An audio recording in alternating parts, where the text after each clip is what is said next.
And other news tonight, hospitalizations for the flu season are almost, listen to this, double from what we saw this time last year in Ohio. And health officials say it looks like flu season is hitting its peak right now.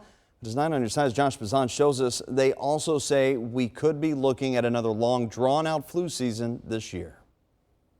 Hamilton County public health leaders say those numbers don't necessarily indicate this flu season is worse than last year's, at least not yet. But doctors are watching those numbers closely to see how long this flu season might last. Ohio is widespread, considered widespread influenza, as is Kentucky, Indiana, and surrounding states. Dr. Steve Fagans with Mercy Health says we are reaching the peak of flu season right now.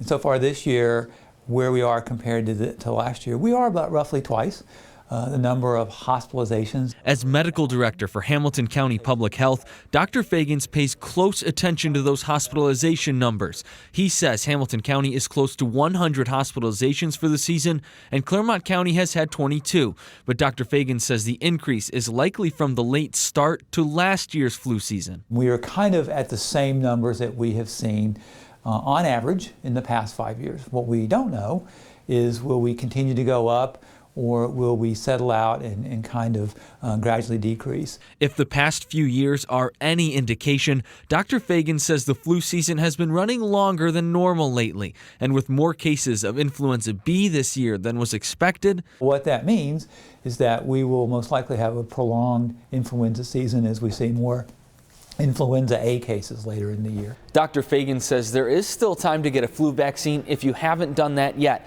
He says that vaccine is typically about 50% effective at preventing the flu, but also makes flu symptoms less severe if you do catch the virus. In the newsroom, Josh Bazan, 9 on your side.